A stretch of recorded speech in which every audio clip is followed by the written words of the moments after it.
I'm Despa Robinson. You're watching B83, and this is another episode of Meet the Artists. And today I'm here with Jammz. How you doing, man? What's going on, bro? Not much. What's going on? Yeah, just here, in the studio, living this TV camera life. Studio life. Yeah, studio life. No, How like are you, man? I'm good, man. I'm good. Just traveling. Yeah. Yeah. So you're on the Kano tour. Yeah. So we're supporting alongside Daps and Tempo as well, man. So yeah, it's been good. Yeah. It's been good. How's that like? How's that going? This is like the Kano tour, made in the manner like big albums just come out. Like, how does it feel to be on that tour? What's the experience been like for you? It feels mad. Like no 2 days have been the same with any show. Like so, we started off with Brighton, which was sick, but then we've done days like in places like Cambridge where the crowd just going mad, or something's happened in the day that's just like there's something different to take from each day. So that's just the kind of part of it I'm enjoying the most at the moment, just the kind of observing and just taking it all in.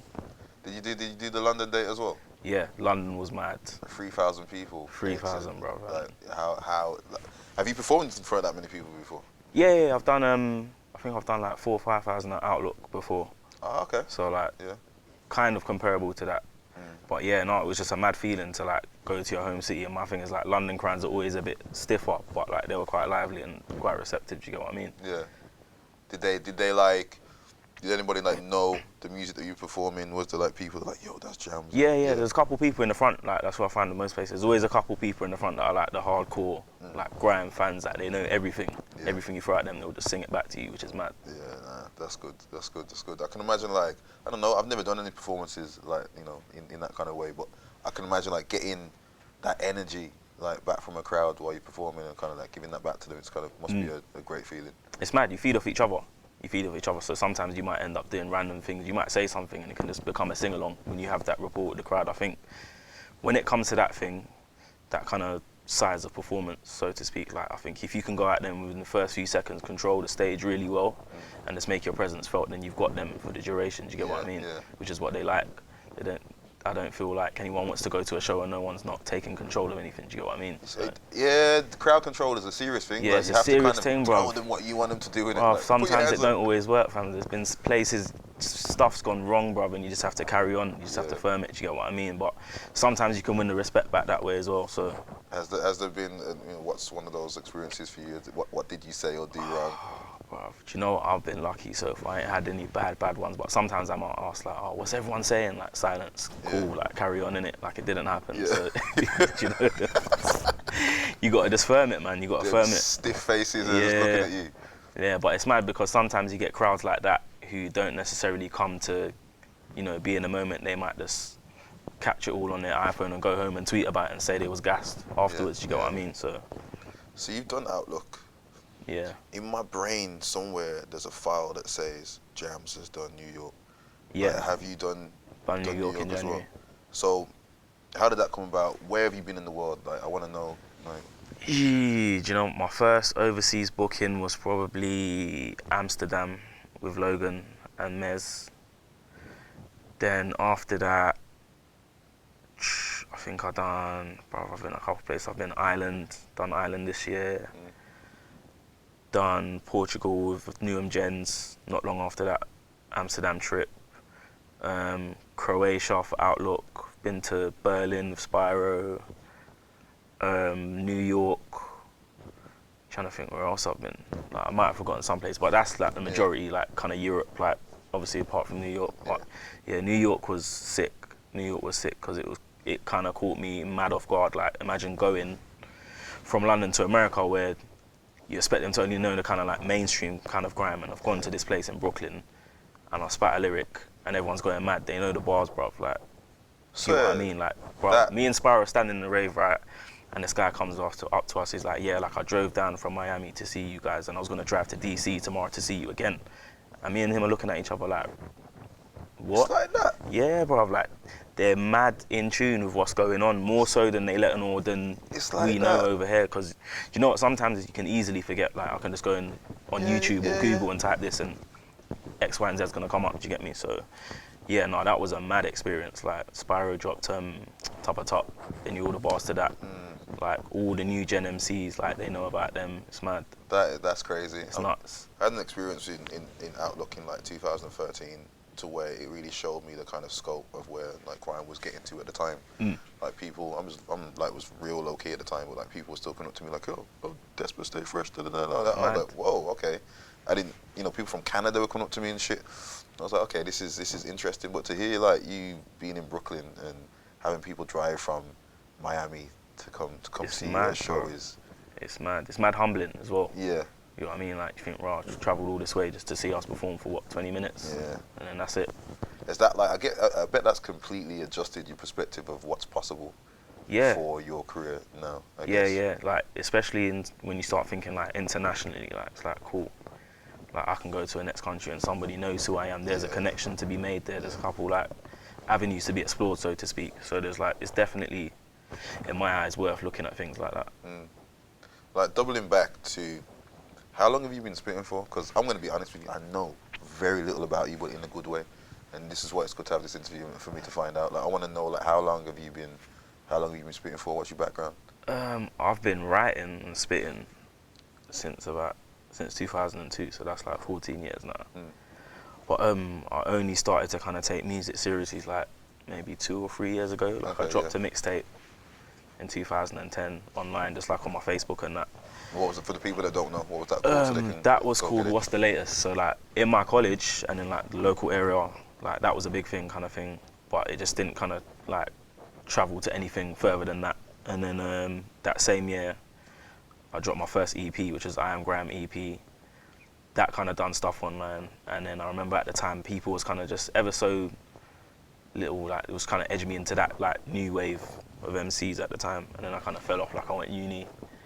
So like for maybe like 3 years, I just kind of didn't do the music.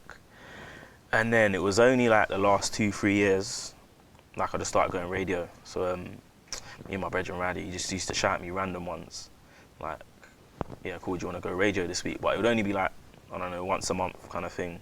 Then that turned into a couple times a month, once a week, then 2 times a week. And then like when it was at the peak, I was reaching radio like nearly every day, bro, like doing mad night shifts and that.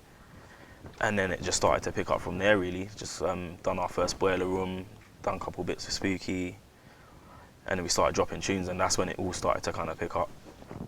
It's interesting that story because of going from doing it, not really doing it to once every now and then to like then really starting to put in the work of going to radio nearly every day. Yeah. For like younger MCs coming up and for people that kind of wonder like how do I get my break and whatever, it sounds like you put the work in, day in, day out almost to really get seen. Do you think people have responded to you in a way because they can see that you were hardworking and kind of really wanted it? I definitely think they have, but the funny thing was, like, more time I was just doing it because I'm enjoying it, bro. I wasn't thinking of it as, alright, cool, I've got to go here to get heard this week. It was like, oh, cool, there's more sets with more DJs, cool, we can go and do more stuff now. Do you get what I mean? So, yeah, no, it's been very, like, helpful in that way to just, like, get your name out kind of thing. So it's like just for the love of just for the love of spitting, because more time, I'm not going to lie, I didn't even know if no one was listening, bro. Yeah. You know them ones, so. Yeah. You say that there's a tune that like kind of, you started doing the tunes and started to pop off, like what's the song that people would know? Hit Then Run, that was the first like really big thing. That was the first really big thing, I think. I made that in, it was mad, I had half of that tune sitting there for a couple years. Yeah, I had half of that tune sitting there for a couple years, that Fuggish Ruggish sample, like I messed around a bit a couple years ago. I remember one day I was watching one random video of D-Double spitting on one tune. I didn't know the tune. I said, no, I need to find this tune. When you do them ones, search a name on YouTube, can't find it. All right, cool, it's one of them mythical dubs. So I said, cool, I'll just remake it because it was bare simple. Then I remade it and I just had the 2 files open. And then obviously that made the tune, but that sample I think is what kind of made it, and that's why it kind of circulated so much. So it was on like pirate radio for about 8 months. And then Spyro got it. And then he was just banging it every week on the show, and then it kind of just became its own thing. Yeah. Kind of thing. So you produce as well? Yeah. So were you always doing that like while you were writing also? Was that been a new thing? Pretty much for the duration of the time I've been writing, yeah. Yeah. Is that like, do you feel kind of like a bit more free than other people because you can make your own beats? Do you do a lot of that? Do you vocal a lot of your own tunes? Funny enough, I don't vocal a lot of my own tunes. I've only probably vocaled about, 20? And I've got like hundreds of tunes, but like I've always been making beats. I always just like make things that I either like to listen to or I want to hear on radio or I might want to learn how to do something new. So I'll just experiment and then that's how I make a tune. But yeah. Do you produce underneath your own name or Yeah. you got an alias? Because I know there's a few MCs out there that have got aliases. No, I haven't done the alias thing yet, but it's looking very interesting. It's looking very interesting. But no, I just produce under my own name. Yeah. Have you had any like instrumentals pop off or? Bruv, keep it simple. That once Mikey bust that tune, bruv, I've been on radio, bruv, and this tune's come on, and MCs are fighting for the mic. And you're just there like. And I'm just there like, okay, like I gave the tune to you by accident, and you've played it, and it's done a mad thing. Yeah. You get what I mean? But yeah, no, that instrumental's like popped off. That and another one that Spyro plays called The World, which is like a little vocal sample thing I messed around with. But yeah. So which one did you get into first? Was it production? It was the writing. Writing is kind of something I got into at first, and then the production came 2 years after. So I just got my first like little PC, like copy of Cubase and Reason. Producing your own beats and kind of writing your own lyrics. Is there any kind of influences for you musically, for like your production style, etc.? Production-wise, like a lot of old school R&B, a lot of garage, and obviously early grime before it was kind of called grime, that kind of like house garage era. And a little bit of jungle as well, man. Yeah. Jungle or drum and bass? Jungle. Okay. Jungle. Okay. Yeah. Always have to ask people that question when they say jungle. So I'm like, do you actually really know what jungle is? No, the difference in it. Yeah, some people don't. It's mad. It's mad. But yeah, jungle, man. Well, how did you get into? Not saying I'm just that much older than you, but like, drum and bass has been a thing for ages. Like, you know, the drum and bass sound took over from jungle like a long time ago. How was it that you got into jungle? One of my cousins, man. Like he was only 2 years older than me, but he used to have bare jungle tapes. So I used to listen to it at his house. And then, roughly around the time I started writing, like I would just used to listen to radio because that was the only thing that I had in my room. And yeah, like the station that I used to listen to used to run jungle sets as well, alongside the kind of garage and grime. So it's kind of I'll just listen to the jungle set, then go into the garage and grime in the evening or whatever. So yeah, that's kind of how I got into it, man. It's interesting, man, because jungle MCs, you know, Bassman, Trigger, you know, Skid Row, man, they are really the kind of the foundation of what people do with grime now, how things kind of like translate into garage, etc. Have you got a favorite jungle MC? Boy, Trigger. Can't even like Trigger still. Trigger's a bad man still. Yeah, it's been about 20 years, man. I think Trigger's been.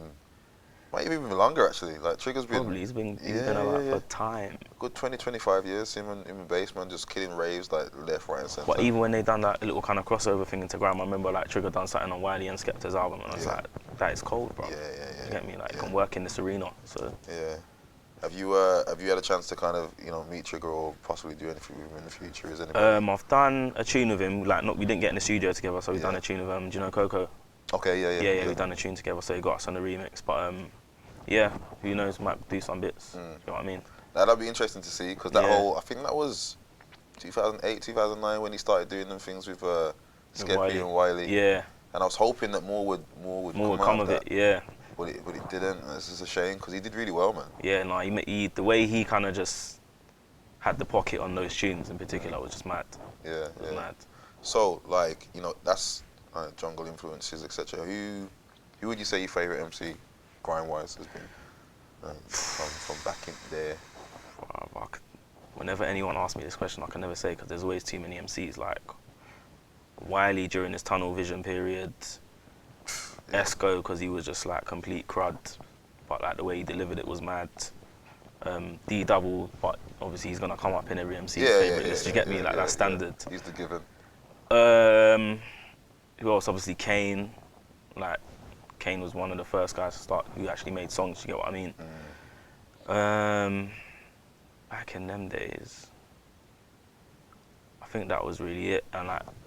Maybe Crazy T as well, like for the energy, do you know what I mean? And if you're coming forward some generations, like Dot Rotten, he was always cold. Criminal, like he was hard as well.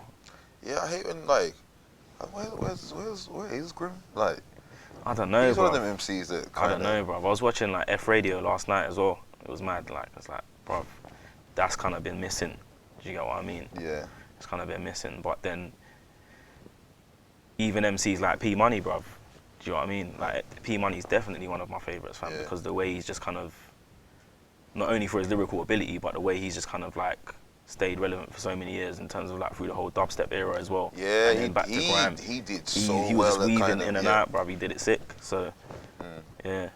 Like, how do you mentioned, you know, Kane, and you mentioned that he made songs from early, and even down to kind of, I think you mentioned, you actually said like songwriting earlier. You didn't just say writing bars or writing lyrics or whatever, you know, did songwriting first. How do you approach like crafting your music? Is it really with that kind of, I want to make a song? Yeah, it depends. It depends on how I formulate the idea. So sometimes it can just be a hook that comes to me, or a line, and I can just kind of start building bits around that. But a lot of the time, like, I start with the actual instrumental, so I'll build the instrumental first, and then I'll structure it around the song that I write afterwards. So like, if I get a feeling from a tune, I'll be like, cool, this is the subject. Start writing down ideas, but then the content of the song will inform the structure, if that makes sense. Yeah, okay. Yeah. Do you have like, essentially because you're your own producer and kind of, sometimes the producer would be maybe the person that said, yo, I've got this idea for this beat, you know, try and do that. Do you have anybody that kind of like critiques you when you make your songs to say, yo, fam, that's kind of a bit... Yeah, my brethren, Shemzy, man, like, he engineers for me, but he's also an artist as well. So like, he's sick at songwriting. He's very sick at songwriting. So like, when I go to the studio, sometimes I could just be playing something, he's like, do you know what, you should try like moving this here and maybe trying to do something here. And like, majority of the time when he says it, it works, you get what I mean? So like, I just trust his judgment naturally. But we've been working together for about,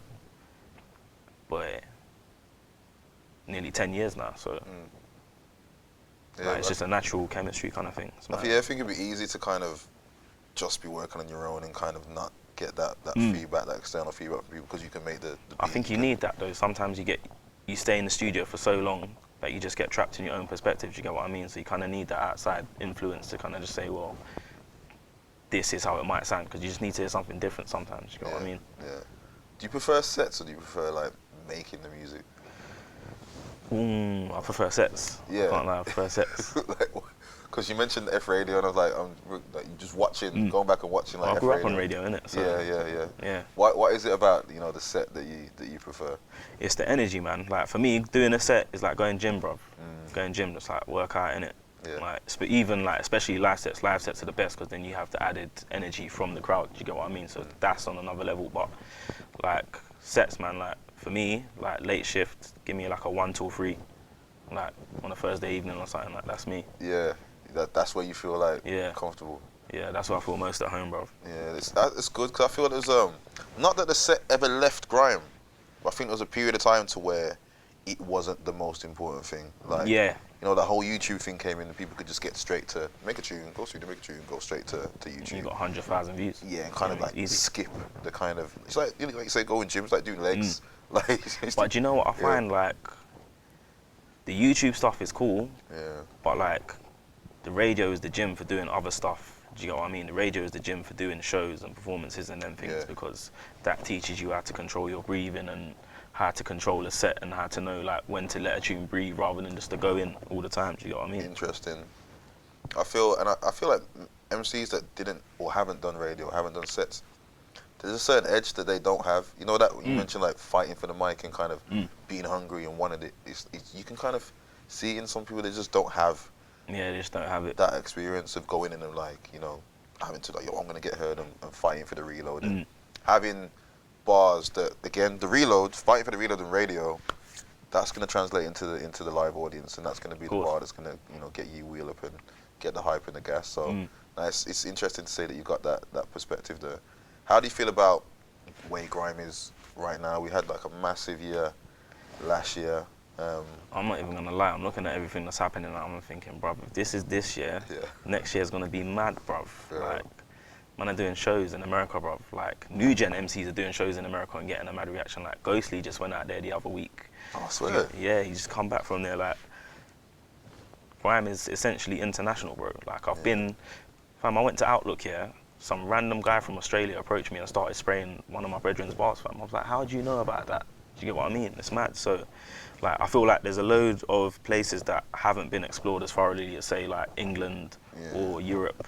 like places like Japan, America, like Southern America. Like, do you get what I mean? So, yeah, it's looking promising, bro.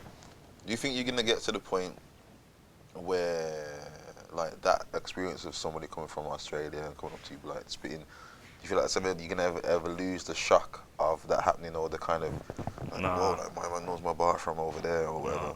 I'm not gonna lie, I'm a super normal guy, bro. I'm very reserved. Like, sometimes I don't like people, not in an anti-social way, but I just like to keep myself to myself. So when I go out and people say these things to me, it's like, raw, like, I'm just me. Do you get what I mean? But yeah, I don't think I'll ever lose the shock.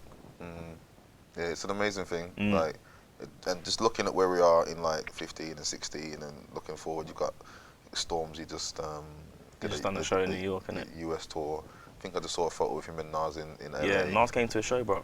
He came to his show. Fam, Nas went to the show. How mad is that? Okay, I didn't know that. I'm sure that's what I saw on Twitter, because I saw they had the photos. Like, yeah, Nas was at my show. That's crazy. That's mad. That's Like, you need to take a moment just to comprehend that. Like, it's not the other way around. Yeah, you know what I mean? Yeah. Now, a lot of things are happening. Who are you working on a project at the moment? Is there any music anybody should be looking out for you? So at the moment, I'm working on a mixtape with my mate Jack, who's a DJ on Radar. So basically, he's kind of just curating the music, and then I'm making the tunes, and then he's just gonna mix it.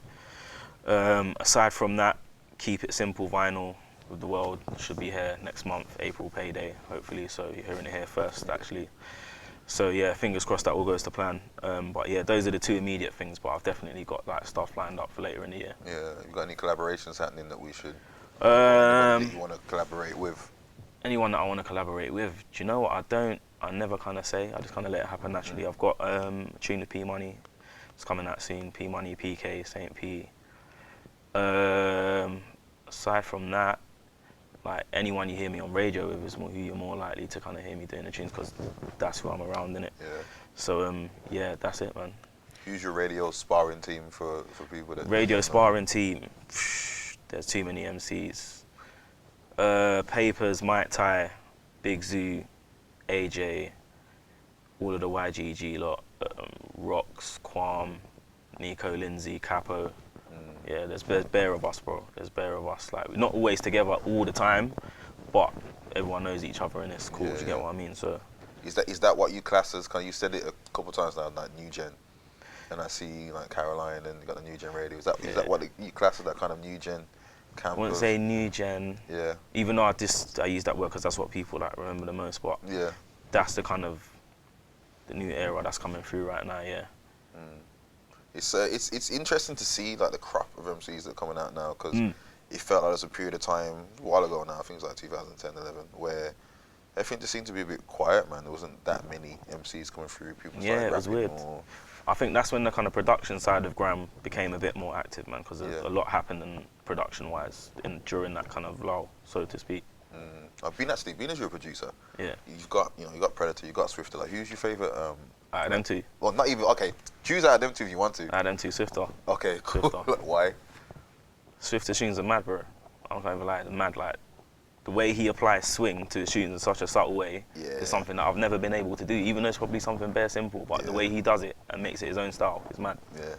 I know what you mean. And like outside of those two, are there any other producers that you think, yo, that guy, that beat? There's bare. Silky, Trends. There's a guy from Bristol called Boofy. Wow, mate, there's too many. Another guy from Scotland called Haggy. Like, it's mad. Rapture. The list could go on. There's so many producers. Yeah. So many. No, it's active, man. It's like super active. It's like so much activity now. It's the most active it's ever been for a long time, which I think is sick. But on both sides, on all sides, because you've got obviously the DJs, producers, and the MCs. Like, you've got an actual ecosystem now. Yeah. So sick. And there's not just the one and two artists that are big. There's multiple people that are doing like tours around the country, tours around the world. It does feel like it's a complete scene now. Yeah. It feels much more completed than it did a couple of years ago. Yeah, that's good to see. I mean, being as we're in Birmingham, are there any Birmingham artists that you're feeling that you've looked at or anything? There's a few, man, because I used to watch like Grindblog and them things there. So like flipping, obviously Daps on the Map, Temper, Scorps, the rest of Livewire, That's how I know you've been watching. You said live wire. Yeah. That's That's how I know yeah. you're tuned. It's mad. Do you know who I only found out about yesterday, bro? Yeah. Grimmy. He is cold. Okay, yeah, He is yeah. cold, fam. Grimmy is cold. Bomber B, Triller, obviously all the Stay Fresh lot. Like Saf One, like, is one of my favourites still, can't lie. Yeah, man, there's a few people still. Yeah. A few people. I mean, is there any collaborations that you'd think you wanna do? Probably Daps, man. Yeah. Yeah. I mean, you've been touring together. Yeah, but I've listened to Daps before we toured Yeah. as well, so like I already kind of like respected his music, man. He's made a lot of music that is sick. That's probably hasn't been as above the radar as it should have been at the time. Do you get what I mean? Yeah, his back catalogue is. His back catalogue is crazy. deep. Have you been on tour with Kano? Have you, because being somebody that's been in the game so long, have you been able to kind of learn anything from him or have any communication conversations to where like he's giving you any jewels of? Do you know what? It's tours mad busy. Like backstage, everyone thinks, oh yeah, like we're there having fun. We're not, bruv. Like there's people backstage getting stressed, bruv. Like super stressed. But so there's not really a lot of time to talk sometimes. But bruv, just like watching him. Like, I've been to a couple sound checks where like we sound checked after him and that. Like watching him sound checked, and it's his stage technique and his presence, and then watching how he applies it when there's an audience it's been mad. Do you get me? Like learn a couple things. Do you know what I mean? Yeah. I guess with the whole the whole tour thing as well, you get to see more of the kind of the backstage business element, and the way things need to be to make things happen, etc. Exactly. How do you approach your team, your career, your business? Is that something that you really put a lot of thought into, or have people in key places to do things for you? What, in terms of the like management or? Oh yeah. Like, bro, I try to keep it strictly professional, man. Because at the end of the day, like you're selling music, so therefore you're a brand, you're a product. So you've got to market yourself in a way that people are going to take to you and remember you in a good way. So yeah, man, I'm very meticulous when it comes to that kind of stuff. Yeah. I mean, how do you apply that to kind of like covers and Yeah, so I do all my own bits in it. Oh really? Yeah. Okay. So I do all my own bits. I can do a few things still. So you're like, multi-skilled. Like, Yeah, what else can you do? Can you edit videos? Have you done your own videos before? I can't edit videos. That's the one thing I never got my head around. Like I was into photography when I was at uni, but like I didn't take it as a module. Like I can build websites, design stuff, obviously the producing. I mix as well. Okay. Yeah. Like mixes in. Like DJ. Okay. Yeah. So on the CDJs, I can't mix vinyls yet, but yeah. Yeah. So you seem like really creative. I mean, do you want to? Are you just trying to explore as many of these like creative avenues that you possibly can? Yeah, I've done like the design stuff for a good couple years, like, and it kind of just, not that it didn't went to plan, but I just kind of found out, you know what, like bringing something creative into a environment where you got to generate money, it's not the same. Do you know what I mean? So yeah, I just thought try the music thing in it. It's working out. Yeah. That's good. I mean, the business element of it, and what you talked about generating money, and it's something I was saying to somebody earlier on as well. It's obvious that you're doing the music for the love of doing it, and you put the work in to show people that I'm doing this thing. But it also seems that you're quite aware of making it a business and making it generate money. Do you feel like some people might go out there and kind of make music just for the sake of the money? And yeah, that always happens. But for me personally, it's like, if I do this and I'm not going to enjoy it, it's just going to be like going to work, and I don't want to go to work, so why am I going to do that here? Do you know what I mean? So I just try and keep it as fun as possible, man. I never try and, obviously when it comes to handling money and stuff, you got to look at them things and handle yourself correctly, but it's like, I never think of that first. Do you know what I mean? I think, cool, am I going to enjoy doing it? Because if not, then there's no point, because it's going to feel like I'm just working bare hard to get the money. Do you know what I mean? So it's simple as that, bro. Yeah, and nobody wants to do that with something that they really love and should be doing for the love of doing it. For real, so that's it, man. All right, well, Jammz, I'm going to give you the final one. Like, where do you see yourself in 3 to 5 years? What can we expect? 3 to 5 years, ooh, I don't know, man. At the moment, I'm just trying to work to build my label.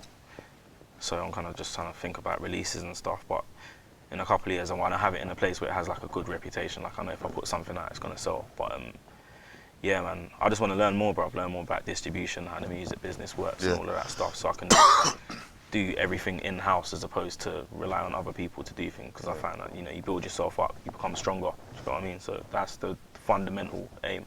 I just from this conversation, I could kind of tell that you were business minded, and for you to cap it off with saying you're trying to build your label. What's the label called? I Am Grime. Okay. Yeah, so that's the name of the label. And that's something that you wanna turn into a big thing going forward for the future. Yeah.